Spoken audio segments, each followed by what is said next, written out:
11th, and this is your coffee break on the HAN Network.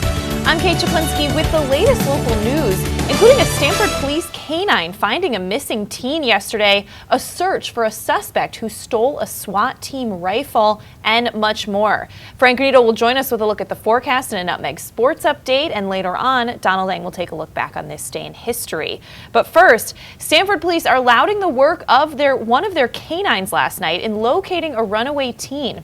Last night, Officer Mark Vitti and his bloodhound Badge responded to a Glenbrook home where a 16-year-old boy had run away 45 minutes earlier. The parents were concerned about their son's safety, particularly because of the low temperatures.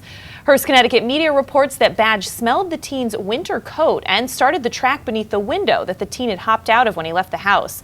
Vitti and Badge tracked the boy for a quarter of a mile before finding him hiding in the woods. He was unharmed but cold.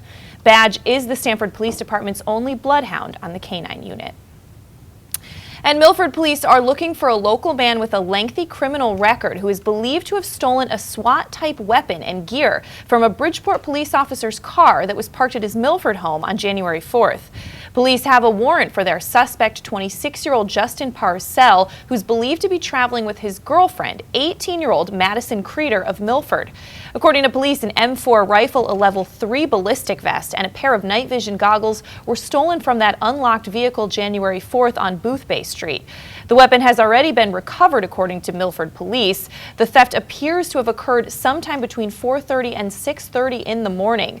Through an extensive and fast-acting investigation, all those items were recovered. Police said that the items were recovered within 12 hours and that police worked on it every minute and then searched for Parcell for 3 solid days. The rifle and other equipment belonged to Bridgeport SWAT team member William Simpson, that according to the Connecticut Post.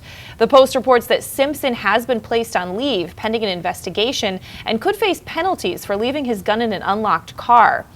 Milford police said Tuesday that their active arrest warrant for Parcell and their search is ongoing. He may have cut his hair and he may have been seen in a smaller sized pickup truck with a bed covering. But there's more on that story at milfordmirror.com.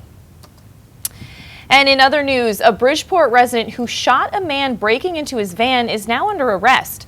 The Connecticut Post reports that 30-year-old George Berry was charged Tuesday with first-degree assault and attempted first-degree assault after shooting 27-year-old Nicholas Avilas, a career burglar, in the face.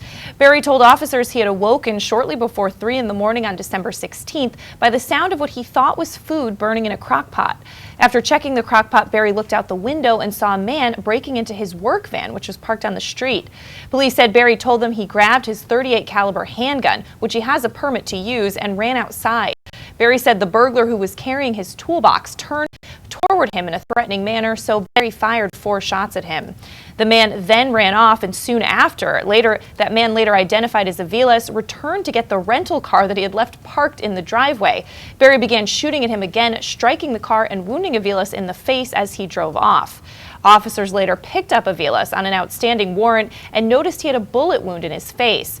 Police said Avilas admitted to being shot by Berry while stealing the toolbox from the van, but he denied doing anything threatening and said he wanted to press charges against him. And a Stratford family's van was stolen last week, making travel more of a challenge for a boy who has special needs.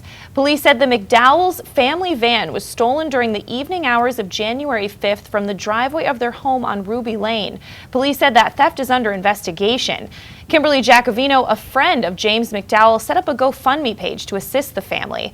The van, according to the page, was essential to the McDowell's son Jamie, who has cerebral palsy. The van will cost anywhere from $15,000 to $20,000 to replace. According to that family friend, this would help make the family whole again, and any help would be much appreciated. As of 4 p.m. yesterday, almost $3,000 had been pledged to assist the McDowells, but you can get more on that story at stratfordstar.com.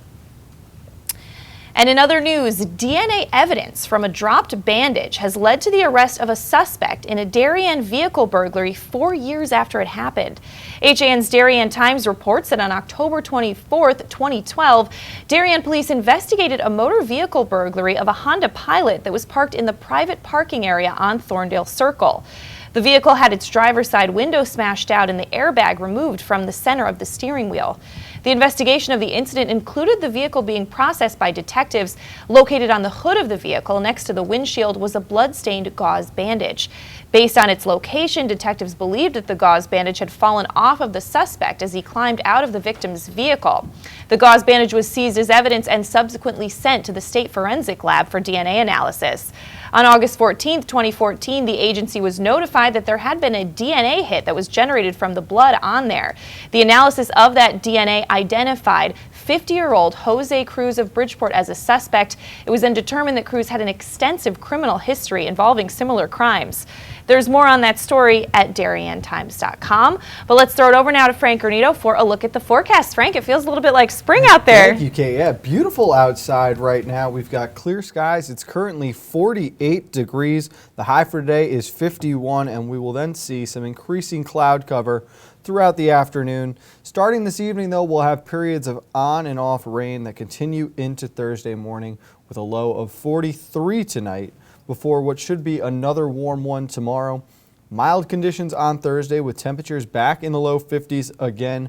Breezy throughout the day. There will be wind gusts reaching 25 miles per hour at times. Early morning rain will clear up around noon, but there will be some more scattered showers that make their way through the county later on in the day. Partly cloudy overnight on Thursday with a low of 42 degrees. Temperatures will start to cool down on Friday. The expected high only 42. That number will feel a lot more like 30 degrees though, with strong winds during the day. Periods of sun and clouds during the afternoon. Partly cloudy skies overnight as we head into the weekend. A low of 17 on Friday night, Kate, before what could be another snowy Saturday in Fairfield County. Right, interesting shifts going on there. Thanks so much, Frank. But when we come back, Frank will have your Nutmeg Sports Update. Donald Ang will join us to take a look back on this day in history. And we have more local news, including the potential expansion of Connecticut's medical marijuana law. That coming up after this.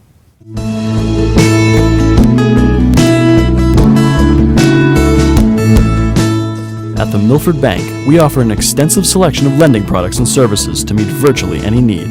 Submit your application online in our Mortgage Web Center. Start to finish, you can apply for a loan in as little as 10 minutes. Our knowledgeable and helpful staff are available to meet with you at your convenience. To learn more about what we can do for you, stop by one of our Milford Bank offices or visit us at milfordbank.com. The Milford Bank, always there. Member FDIC, Equal Housing Lender.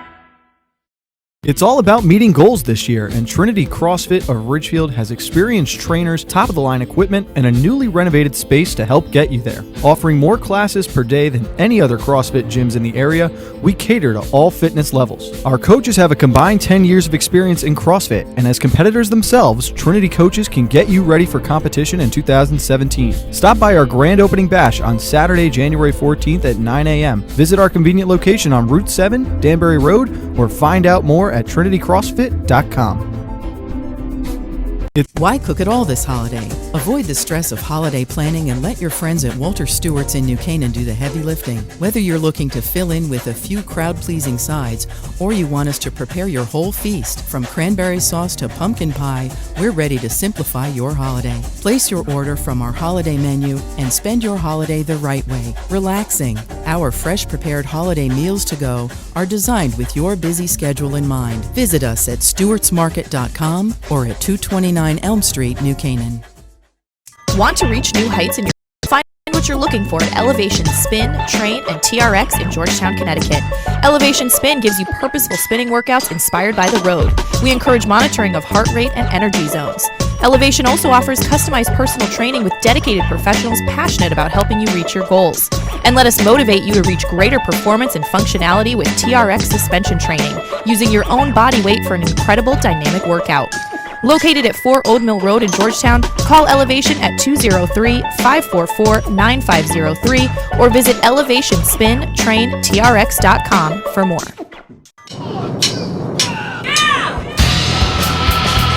I'm Frank Granito. And I'm Donald Ng for the HAN Network. Tune in to Nutmeg Sports Monday through Thursday, where we bring you all the top stories from Connecticut sports. From highlights to player interviews and expert analysis, no one gets you closer to Connecticut's games than Nutmeg Sports. Nutmeg Sports, now Monday through Thursday at 2 p.m. on the HAN Network.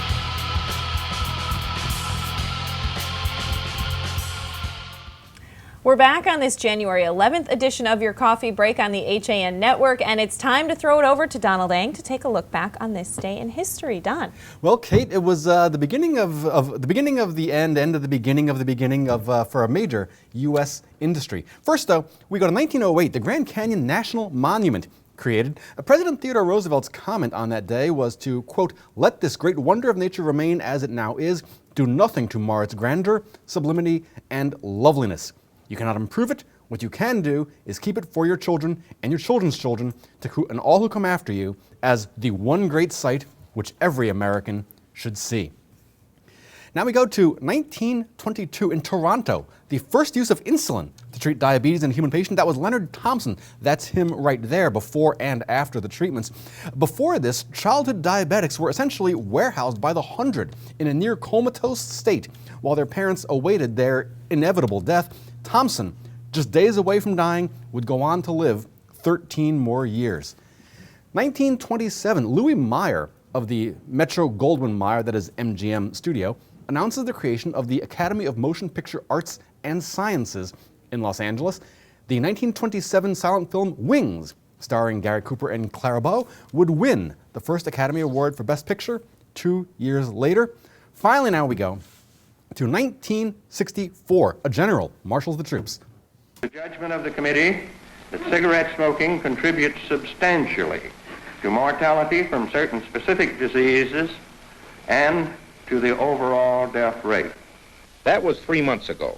Today, the implications of this report to the nation's health and to its economy are just beginning to dawn. In the rural area, if we lose our tobacco, we're going to be hurting pretty bad now, that's for sure. If it will be a gradual process, some can survive. If it comes all at once. U.S. Surgeon General Luther Terry, who released the landmark report Smoking and Health on this day, saying that smoking may be hazardous to your health. He actually said a lot more than that with a lot of statistics. This sparked national and worldwide anti-smoking efforts, including the banning of cigarette ads aimed at youths and the 1970 banning of smoking commercials on television. That's a look back in history for today, January 11th, and I'm Donald Ng. All right, thanks so much, Don. Well, in other local news, the much-anticipated Shelton Planning and Zoning Commission meeting scheduled for last night was canceled and rescheduled for next Tuesday, January 17th at 7 p.m. in City Hall. The commission's agenda said it was set to discuss its decision on the zone change and application for one of the largest developments in Fairfield County history, the town center at Shelter Ridge. According to Planning and Zoning Administrator Rick Schultz, the decision to push the commission meeting back another week was for several reasons. Schultz said both Commissioners Anthony Pagoda and Elaine Maddow were unavailable for the meeting, as well as their recording secretary was on a family emergency in New Jersey. The decision to reschedule came as a surprise, though, to Commissioner Jimmy Tickey because the Shelton Planning and Zoning Commission has alternates available to fill in for those who don't attend. Tickey said he was not part of the decision process, and there's been a lot of controversy surrounding that development, but you can get more on the story at sheltonherald.com. Let's throw it back over to Frank Granito for a Nutmeg Sports Update. Frank. Thank you, Kate. We were live in Danbury last night for some Tuesday night high school hoops as the Hatters and the Ridgefield Tigers squared off in the battle for Route 7. Behind 14 points from Chris Torres and Denali Burton, Danbury cruised to a 63-49 victory for the second straight season against their rival Ridgefield Tigers. 8 different players scored for Danbury, who had little trouble limiting a Ridgefield offense who was desperately missing their top scorer, Brendan McNamara, sidelined with a foot injury sustained earlier during practice this week. Chris Longo led the Tigers in scoring with 10 points and was the only Ridgefield player to reach double figures compared to 4 for the Danbury Hatters. Let's take a look now at some of the highlights from last night's game. Throw away the stats, numbers, whatever you want leading up to this game. It's a rivalry night here on the HAN Network as we get set for high school hoops between the Richfield Tigers and the Danbury Hatters. So far in the season, we've seen some teams be a little taller than the opponent. Snow outside. He knocks down the open three. It is 9-7 now. Snow with 5. Torres right now. He is totally invested in this game right now. Love it. Great play by Scalzo inside as they dump it back, and Fox able to finish with that offhand on the spin move in the paint. Newborn inside, and another and one opportunity as the Tigers start the second quarter off with an 8-0 run, who are having success at least on the defensive end. Definitely, Frank. And you could tell with Chris Longo, like Kevin said, obviously the leader of this team and definitely the engine that makes this offense run. And he knocked down the three right there, a huge shot from the captain. And that shot was freshly into the game, Jordan Brown, as the Tigers struggle from behind the arc. Spinning inside, and the foul! What a move to the basket there by Aline. Here, James wants it down low, but a three-pointer on the way, and it's good from Torres. How about Torres? He's been the one I've been so impressed with tonight. Out of every ball player here tonight. Non-starter coming off the bench. And here he is here. And again, it's Torres. And quickly needing to take a timeout are the Tigers. The lead back to double digits. And this could help them down the road. A big win for the Danbury Hatters. They win the Battle of Route 7, 63-49. Let's step aside. Ridgefield falls to 5-3 with that loss. They will return home now to face the Fairfield Ludlow Falcons on Friday night. Danbury gets ready to head on the road Friday. They will have an FCX Championship rematch at West Hill at 7 o'clock. The HAN Network will be there. West Hill coming in off a gut-wrenching loss against the Norwalk Bears last night. We'll have full highlights of the Danbury-Ridgefield game again for you on Nutmeg Sports this afternoon, as well as a look around the conference for all of the other basketball games from last night. We'll be joined by a Clemson coach coming off their national championship victory, and of course we'll preview tonight's girls hockey game between the Greenwich Cardinals and the New Canaan Rams. That'll do it for this Nutmeg Sports Update. Let's send it back over to Kate. Awesome. Sounds like a good show at 2 o'clock, Frank. Should be fun. We got Kevin Coleman, too. That's the whole crew. Well, that's why I'll really be watching. There you go. Okay. Well, in other local news, Connecticut's 5-year-old medical marijuana law may soon be expanded to cover more illnesses and conditions. WTNH reports that members of the public are invited to testify to a panel of 8 physician specialists today. Over 15,000 statewide are using the medical marijuana program for 22 serious conditions, including cancer, Parkinson's, multiple sclerosis, and cerebral palsy. This week, there will be a move to expand it to 7 more ailments, including eczema, osteoarthritis, rheumatoid arthritis, and fibromyalgia. And the fight to keep the German program at Ridgefield High School persists. Concerned parent Caroline Shannon belted out Brahms' Lullaby during public comment at Monday night's Board of Education meeting. Channing, who has sung to the board at previous meetings, sang Brahms' tune in its original German in hopes of swaying the board not to cut a program that has been part of the curriculum for the past 30 years. Sophomore Sophia Haber also spoke in defense of the high school German program, saying that Ridgefield needs to say we understand the importance of languages as much as we understand the sciences. She said the two go hand in hand. Haber has been part of the program since her freshman year and said she was promised 4 years of her chosen language. As of this date, no decision has been reached by the board. Well, we are going to step out for a break, and when we come back, we're going to recap some of the top stories we're following today on your coffee break after this. Want a new experience in car buying? No aggravation, no confrontation, just answers to all your questions. Scap Chrysler Dodge Jeep Ram. Car buying the way you want it to be. With one of the largest selections of new 2- and 4-door Jeep Wranglers available, we are Connecticut's Wrangler headquarters. Located in Fairfield, Connecticut, we're easy to get to. Just 2.5 miles off the Merritt Parkway, exit 44 via Route 58 South. Save thousands right now during the Start Something New sales event, now through January 31st. Well, there's still a bite out on the water. Most anglers have decided to stow the gear for the winter. Just because Mother Nature isn't cooperating doesn't mean you can't see the latest models of all your favorite gear. With 2 convenient locations, it couldn't be easier to get your fix of summer. Boater, beach bum, fisherman, or simply love the New England coast, this is a unique place to shop. The Dock Shop, 51 Tokenique Road, Darien, 609 Riverside Avenue, Westport, or on the web, dockshop.com. Have a sports injury or slip and fall that needs immediate care? Coastal Ortho Express Urgent Care gives you direct access to an orthopedic specialist fast, without an appointment. Basketball, hockey, skiing, whatever the sports injury is, sprain or fracture, Coastal Ortho Express can help. Coastal Ortho Express Urgent Care, open Monday through Saturday, now in 2 locations. The iPark Building at 761 Main Avenue in Norwalk and 36 Old Kings Highway South in Darien. Or go to coastalorthoexpress.com, like them on Facebook. Are you ready for winter? Ski and Sport has everything you need to be fully outfitted for the season. A family-owned and operated business with over 40 years of experience, Ski and Sport's 3 convenient locations in Fairfield County offer top-quality, high-fashion ski and winter wear. In addition to clothing for men, women, and children, we also offer seasonal rentals for the entire family. Stop by our stores on 1 Ethan Allen Highway in Ridgefield, 877 Post Road East in Westport, and at 110 Main Street in New Canaan, or visit us at skiandsport.net. If you're watching this broadcast, you're not alone. The HAN network is available for 200,000 Connecticut cable customers on the Frontier Network, and we've also reached 1.7 million viewers on our free live streaming sports, news, and entertainment broadcasts. To reach our rapidly growing audience, contact Advertising Director Jessica Murrin at 203-273-7312 or email jessica@han.network. We're back on this Wednesday edition of your coffee break on the HAN Network. I'm Kate Czaplinski, recapping some of the top stories we're following today, including that Stamford police are lauding the work of one of their canines last night in locating a runaway teen. Last night, Officer Mark Vitti and his bloodhound Badge responded to a Glenbrook home where a 16-year-old boy had run away about 45 minutes earlier. The parents were concerned about their son's safety, particularly because of the low temperatures.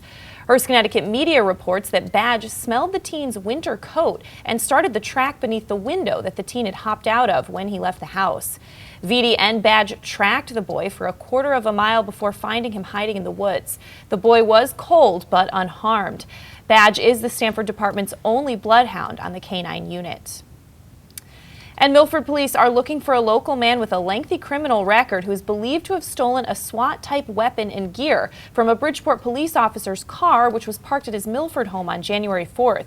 Police have a warrant for their suspect, 26-year-old Justin Parcell, who's believed to be traveling with his girlfriend, 18-year-old Madison Creeder of Milford. According to police, an M4 rifle, a level 3 ballistic vest, and a pair of night vision goggles were stolen from that unlocked vehicle on Booth Bay Street. The weapon has been recovered, according to Milford Police spokesman Mike DeVito.